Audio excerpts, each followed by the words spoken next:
प्रवर्तते। उत्तिष्ठ श्रीगणनाथ त्रैलोक्यं मङ्गलं कुरु। उत्तिष्ठ देवदेवेश उत्तिष्ठ हे गजानना। उत्तिष्ठ ईश्वरी पुत्रा कर्तव्यं दैवमान्धिकम्। हे देवदेव करुणामय दिव्यरूपा। हे रम्बलोकजनसेवित पुण्यमूर्ते। हे पार्वती तनय पावन पारिजाता। विघ्नेश विश्वजन पूजित सुप्रभातम्। लम्बोदराख्य कमनीय कथाकलापा। हे विघ्ननाथ सुजनावन भक्तपोषा। हे लोकपाल सुमसेवित पादयुग्मा। विघ्नेश विश्वजन पूजित सुप्रभातम्।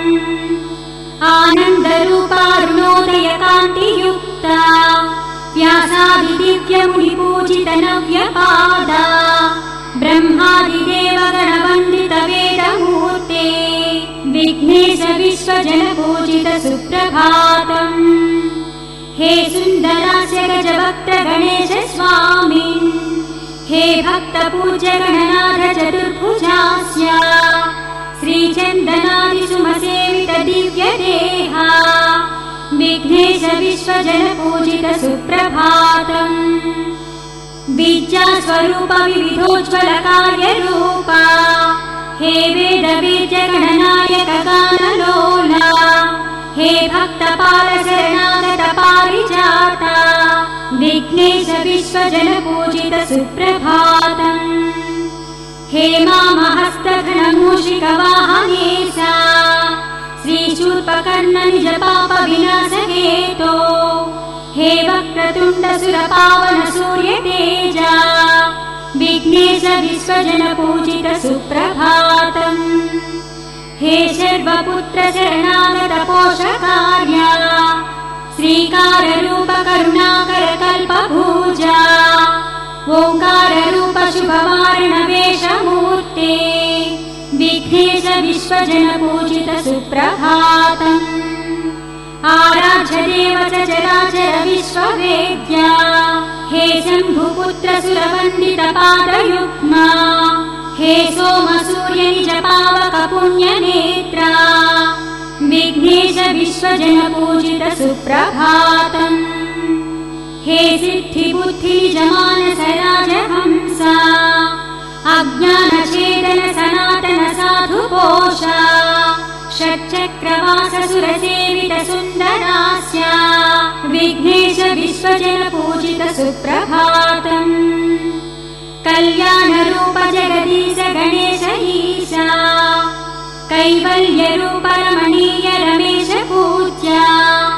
हे भक्तवन्द्य भवनाश उमेश पुत्रा। विघ्नेश विश्वजन पूजित सुप्रभातम्। हे सत्त्वदेह यतिलोक सुपूज्य मूर्ते। हे दिव्य देह महनीय गणाग्रगण्या। हे विघ्नराज गणनीय सुरेश ईशा। विघ्नेश विश्वजन पूजित सुप्रभातम्। दिव्यादिदिव्य नवकोमल कल्पवृक्षा। विश्वस्वरूप विभवोन्नत वेदमूर्ते। हे एकदन्त भवक्त्र सुभक्त पूज्या। विघ्नेश विश्वजन पूजिता सुप्रभातम्।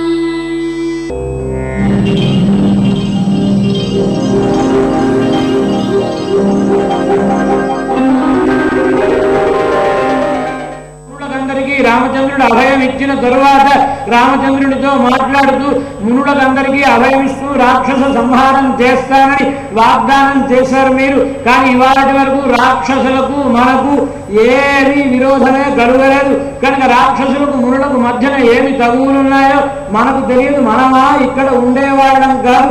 ఒక 14 ఏళ్ల పాటు మాత్రమే జాగ్రత్తగా ఇక్కడ వనవాసం చేసుకుని మళ్ళీ నగరానికి వెళ్ళిపోవలసిన వాళ్ళం. స్థానికులకు వారికి పడకపోవడం అనేది అనేక కారణముల మీద ఆధారపడి ఉంటుంది. మనకెందుకు వచ్చిందండి ఈ తగువు అని చెప్పింది సీతమ్మ రామచంద్రస్వామితో. ఏకాంతంలో వినా వైరం చ రౌద్రత త్రీణి వ్యసనాన్యాహు 3 వ్యసనములు చాలా గొప్ప వ్యసనములు అని చెబుతూ ఉంటారు.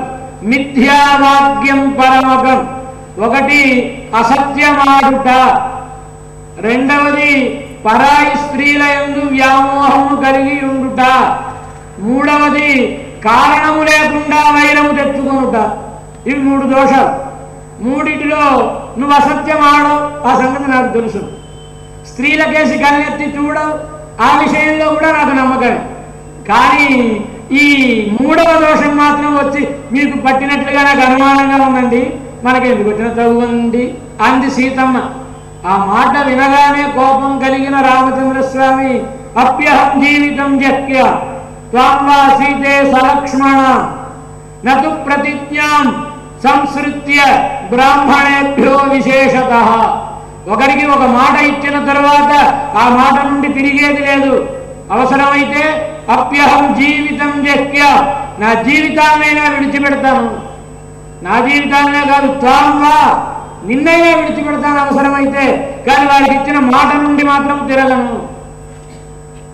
నీవే కాదు సలక్ష్మణం, లక్ష్మణునితో కూడిన నిన్నైనా విడిచిపెడతాను, వారికి ఇచ్చిన మాటను మాత్రం తిరగను. ఇది స్వభావం అంటే. అలాంటి గొప్ప స్వభావం కలిగిన వాడు కనుక అహం వేద్మి భవిష్యత్ అంట తెలిసిన వాడు మహర్షి కనుక చెప్తున్నాడు మాట. అహం వేద్మి మహాత్మానం రామం సత్యపరాక్రమం. సత్యపరాక్రముడు రాముడు అని నాకు తెలుసునయ్యా. సత్యపరాక్రముడు అంటే సత్యమైన పరాక్రమము గలవాడు.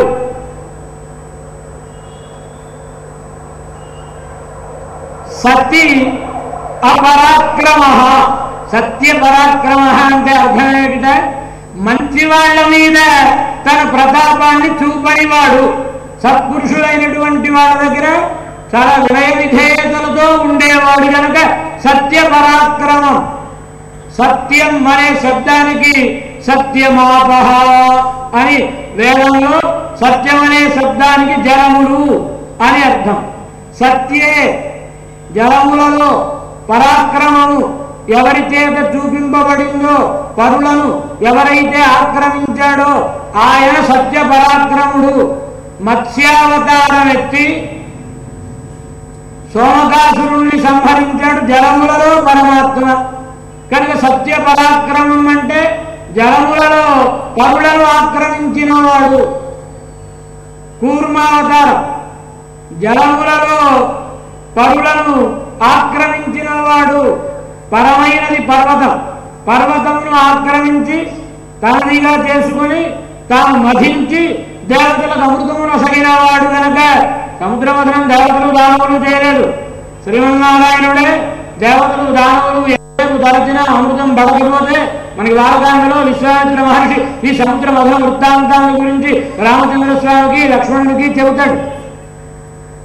తానే ఒక దివ్యమైన ఆ పర్వతముతో సదృశమైన రూపాన్ని స్వీకరించి మధించడం ప్రారంభించట భాగవతంలో చెబుతాడు. మేఘశ్యామ కనక పరిధి అని మేఘశ్యామల వర్ణం కలిగిన పరమాత్మ మరొక మందర పర్వతమా అన్నంత శరీరాన్ని స్వీకరించి దేవతలలో ఒక చేతిని దానవుల వైపు ఒక చేతిని ఉంచి తానే సముద్ర మథనం చేసిన వాడు కనుక జలములలో పరాక్రమాన్ని చూపించిన వాడు.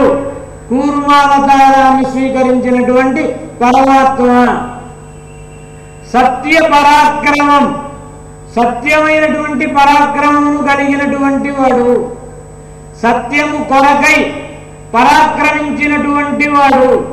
నృసింహావతార కాలంలో నృసింహస్వామి ఎందుకు ఆవిర్భవించాడో ఆవిర్భావ హేతువును శ్రీమద్భాగవతంలో మహర్షి చెబుతూ సత్యం విధాతు నిజ భృత్య భాషితం అని తన భక్తుడు చెప్పిన మాటను సత్యముగా చేయుట కొరకై ఆవిర్భవించెను అని అంటాడు కనుక సత్యాయ సత్యము కొరకై పరుడైన హిరణ్యకశ్యపుని జయించినటువంటి వాడు కనుక సత్య పరాక్రమం. నృసింహావతారం ఎత్తిన వాడు ఈయనే, నాకు తెలుసు నీకా తెలుసును కనుక అహం వేద్మి మహాత్మానం రామం సత్య పరాక్రమం. సత్య పరాక్రమం అంటే అర్థమేమి? సత్యాయ పరాం ఆక్రామతి ఇది సత్య పరాక్రమ. సత్యము కొరకై పరులను ఆక్రమించినవాడు, పరుల్ని ఆక్రమించినవాడు. సత్యమేమి 3 అడుగుల నేల దానమిస్తానన్నాడు బలిచక్రవర్తి. 2 అడుగులతోటే మన్ను మిన్ను కొలిచేశాడు ఈయన. మరి ఇక 3వ పాదానికి జాగా చూపించమన్నాడు. ఏముంది జాగా ఈయన దగ్గర? కురు శీర్షి మే నిజం అన్నాడు.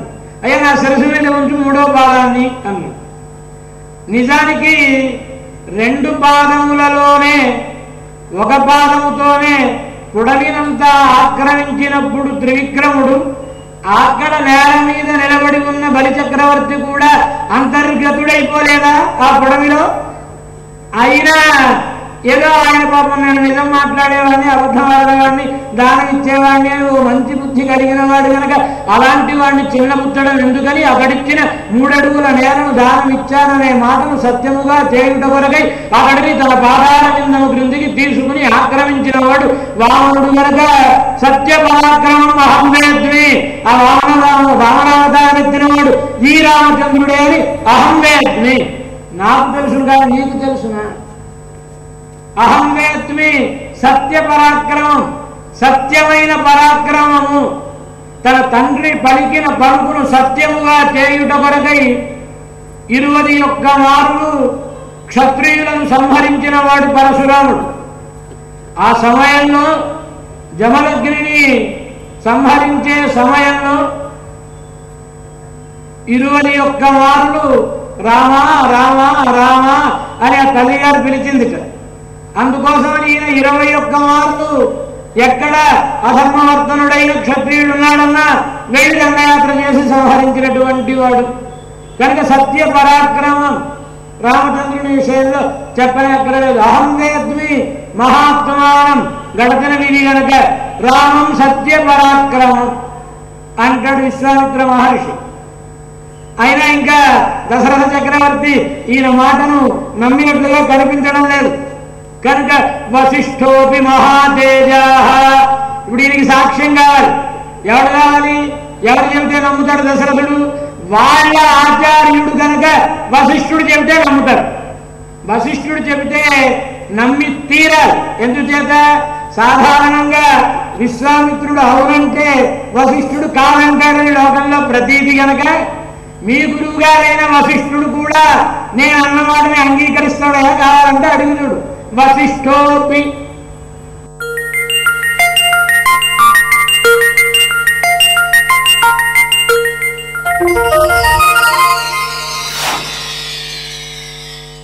రాజులు, మహారాజులు, చక్రవర్తులు అంటే అందరికీ పరిహాస్యం అవుతుందేమో. కానీ ఆ రోజు ఆ చక్రవర్తులు మనకు వేసినటువంటి బోధలు కానీ ఆ రోజు చేసినటువంటి కార్యక్రమం కానీ ఇప్పుడు కూడా మనం దాన్ని అనుసరిస్తున్నాం. అఖండమైనటువంటి రాష్ట్రానికి ఎవరొకరే ఉన్నారో వాళ్ళని చక్రవర్తులు కూడా అంటుంటాం. కానీ వాళ్ళు ధర్మ పరిపాలన, ధర్మాన్ని ఏ విధంగా రక్షిస్తున్నారు అనేది చాలా ముఖ్యమైనది. కానీ వాళ్ళు ఎవరు, అటువంటి వాళ్ళు ఎవరు అనేది ఒక్కసారి వాళ్ళని స్మరణ చేసుకుంటే మనకు చాలా మంచిది. దాంట్లో షట్చక్రవర్తులు అంటే ఎవరు అని. హరిశ్చంద్రో నలో రాజా పురుకుత్సహ పురూరవాహ సగరః కార్తవీర్యచ్చ షడేతే చక్రవర్తినః.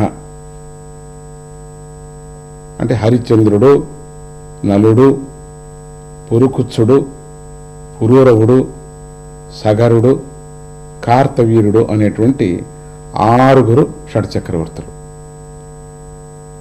వాళ్ళ యొక్క చరిత్ర చాలా అద్భుతమైనటువంటిది.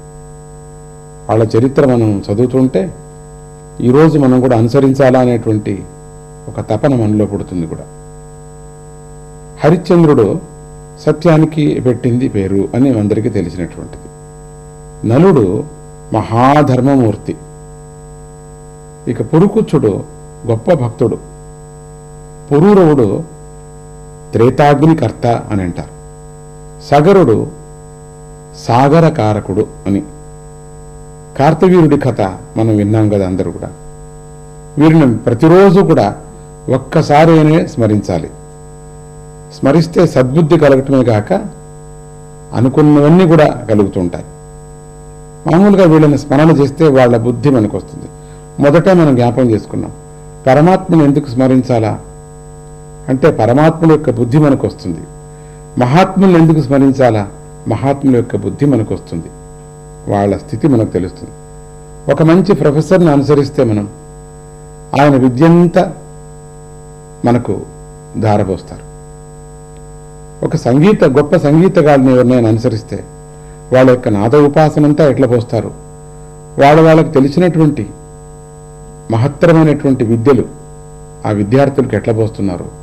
అట్లనే మనమంతా కూడా ఎవరెవరి దగ్గర ఏ అత్యుత్తమైనటువంటి విద్య, వాళ్ళ యొక్క మహిమ ఎట్లా ఉన్నదో వాళ్ళను స్మరిస్తే చాలు, ఆ విధంగా వాళ్ళని అనుసరించాలా అనేటువంటి బుద్ధి మనకు సద్బుద్ధి మనకు కలుగుతుంది. అందుకని ప్రతి ఒక్కరూ ఈ చక్రవర్తుల్ని ప్రతినిత్యము ఒక్కపరి మనం జ్ఞాపకం చేసుకుంటే వాళ్ళలో ఉండినటువంటి అత్యున్నతమైనటువంటి స్థితి, అత్యున్నతమైనటువంటి ఏముందో వాళ్ళలో ఆ గొప్ప మనకు అది కలుగుతుంది. జయ గురుదత్త.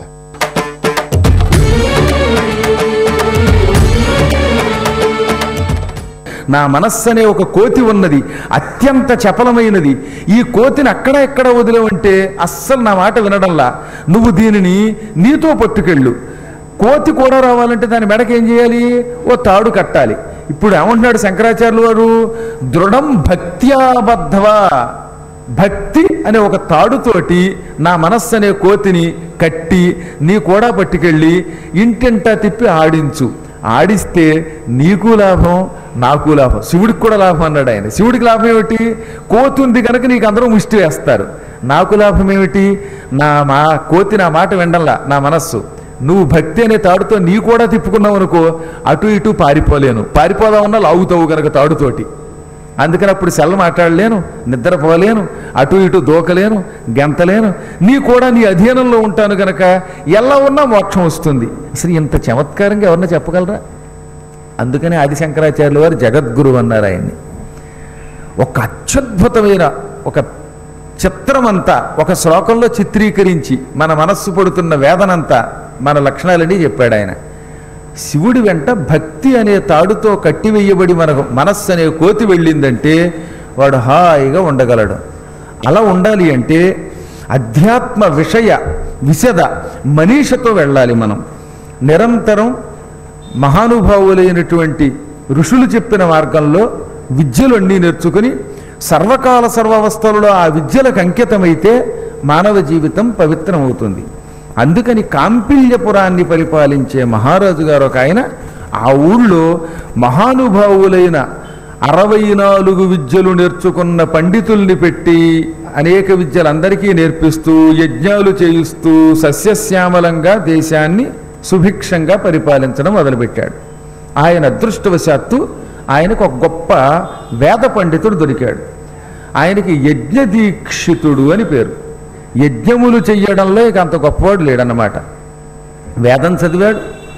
వేదాలకి అర్థం తెలియడం కొంచెం కష్టం, స్వరాన్ని బట్టి మారిపోతుంది అనమాట. అందుకని వేదార్థమును కూడా ఎరిగినవాడు. వేదాంగ విదుడు అని శ్రీనాథుడు కాశీఖండంలో ఆయన గురించి చాలా బాగా రాశాడు. వేదము వేద అంగములు ఎరిగినవాడు. విత్ అంటే ఎరిగినవాడు. సహజంగా చాలామంది పౌరోహిత్యం చేయిస్తారు కానీ అర్థం తెలియదు పెద్దగా. ఏదో గణానాంతో అంటాడు, అంత మాత్రం చేత దానికి అర్థం తెలియాలని లేదుగా. అర్థం తెలిస్తే ఉచ్చారణ ఒక రకంగా ఉంటుంది, తెలియకపోతే ఒక రకంగా ఉంటుంది. అందుకని పూర్వకాలంలో అర్థము కూడా నేర్పేవారు.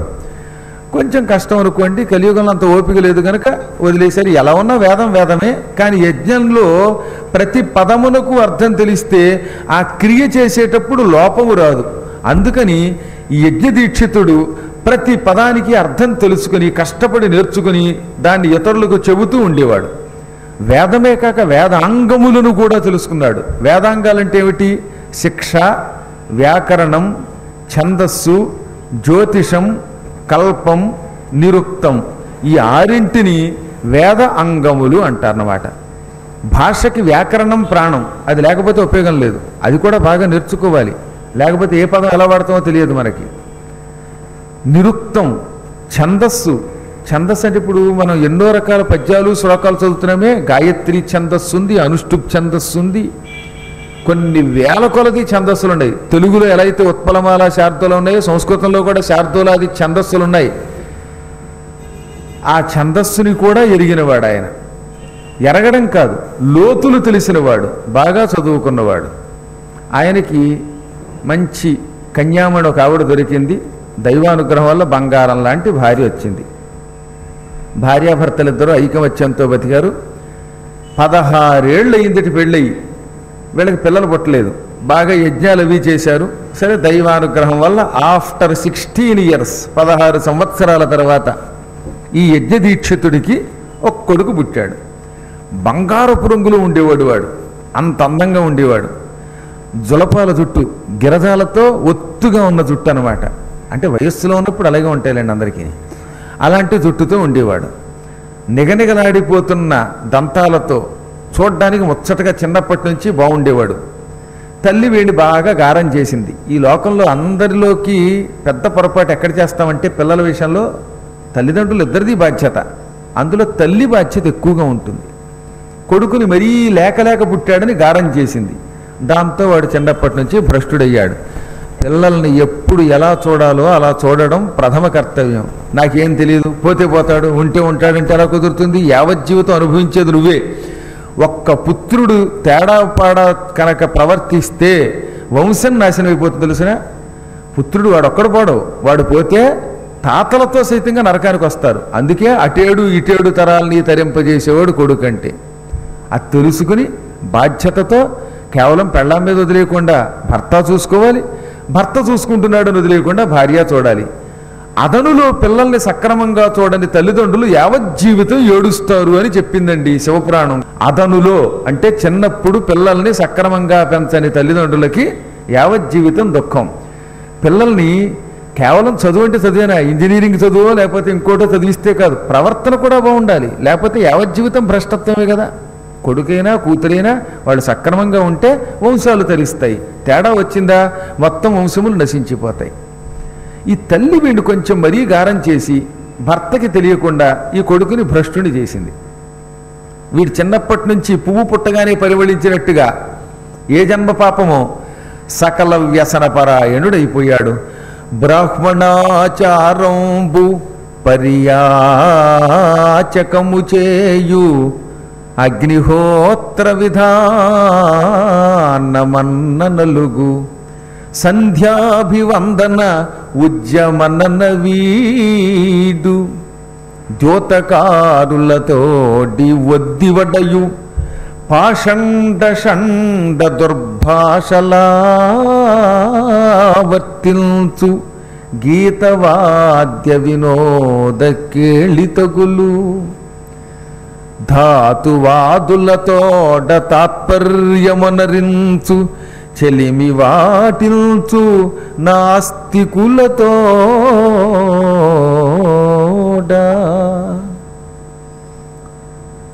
ఈ దుర్మార్గుడు చిన్నప్పటి నుంచి వాళ్ళ వంశాచారాన్ని వేళాకోళం చేసేవాడు. ఏముంది ఇందులో, ఈ సంధ్యావందనంలో ఏముంది, పూజలో ఏముంది, స్నానం చేయడం ఎందుకు, దండగా స్నానం చేయకుండా ఎన్ని రోజులుండో ఒంటికి సెంటు కొట్టుకుంటే చాలదాని బట్ట. ఈ విధంగా ఆచారాలని పరిహాసం చేశాడు. సంధ్యాభివందనం ఏనాడూ చేయలేదు. వీడికి 8 ఏళ్ళు రాగానే ఉపనయనం చేశాడు వాళ్ళ నాన్నగారు. వీడు సంధ్యావందనం లేదు, గాయత్రీ జపం లేదు, భ్రష్టుడై తిరిగాడు. ఎప్పుడు చూసినా గానా భజనాలు చేసేవాళ్ళు ఉంటారే, వేశ్యలతో తిరిగేవాడు. చిన్నప్పటి నుంచి వేశ్యా సంగమం. వాళ్ళు పాటలు పాడుతుంటే హాయిగా అక్కడికి పోయేవాడు అనమాట. వాడు ఇంకేముంది, వయస్సు తిరిగి రాదు కాబట్టి ఉన్న రోజుల్లోనే భూమి మీద సుఖపడితే తప్పు లేదురా పాటలు పాడుకునేవాడు అనమాట వాడు. ఈ విధంగా కాలక్షేపం చేశాడు. ఎంత బాగా రాశాడు. గీత వాద్య వినోదకేళి తగులు.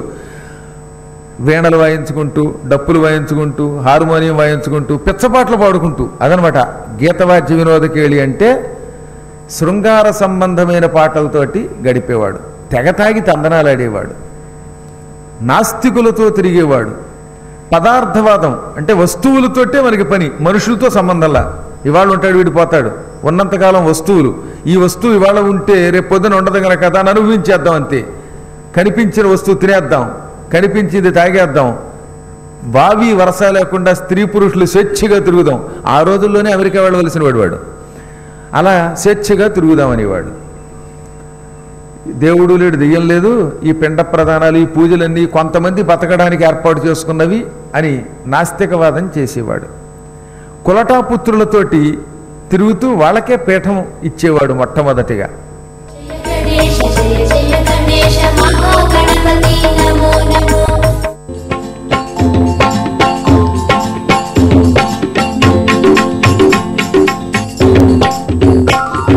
गणपति ओम गणपति ओम गजमुख वरदा गणपति ओम गणपति ओम ओम गणपति ओम गजमुख वरदा गणपति ओम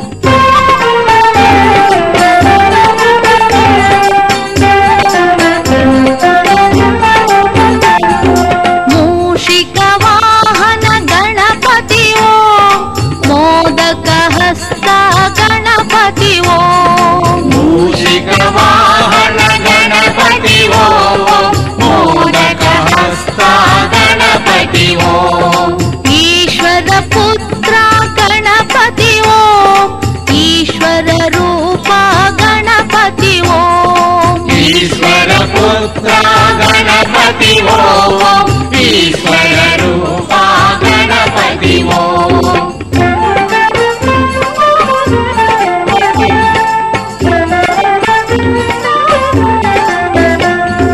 पार्वती पुत्र गणपति ओम पाप निरंजन गणपति ओम पार्वती पुत्र गणपति ओम पाप निरंजन गणपति ओम प्रणव स्वरूपा गणपति ओम पदनुत पालित गणपति ओम प्रणव स्वरूप गणपति ओम पदनुत पालित गणपति ओम